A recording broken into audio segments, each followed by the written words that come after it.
Many of us have been confused about the visa category in Canada's immigration system, which involves study permits, work permits, and permanent residency status and visitors. In this video, we are going to break this down. Basically, there are two types of visa.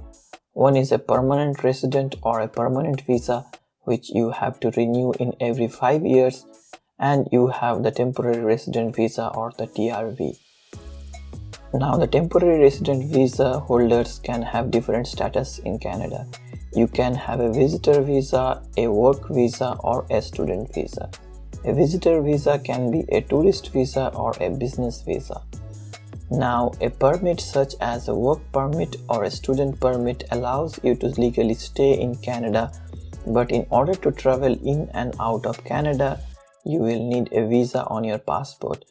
A tourist visa is usually given for 10 years and is stamped as a V1 visa, which allows you to stay a maximum of 6 months in one go.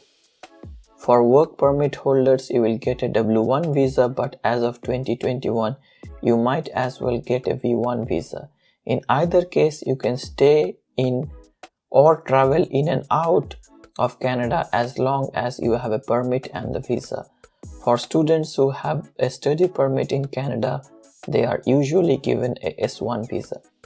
So in a summary, all these visa categories W1, V1 and S1 are called temporary resident visa or TRV in short. Now the work permit or student permit is a printed paper that is usually given to you at the port of entry. The work permit can further be an open work permit or a closed work permit. Open work permit means that you can work with any employer in Canada till the validity of your work permit. A closed work permit means that you can only work with a fixed employer. Anyone who has a work permit or PR can only work full-time in Canada. Visitors and tourists are not allowed to work in Canada. A student with a valid student permit can work in Canada for part-time. You should also know that all international students who need to study for more than 6 months need a study permit in Canada. You can also continue using your temporary resident visa if it says visitor V1, student S1 or worker W1, even if that is not your status. As an example, if you previously had a study permit and now you have a post-graduation work permit, your temporary resident visa is normally valid if it is not expired. As of July 2021, you may be issued a TRV with a V1 code even if you have applied for a study or a work permit.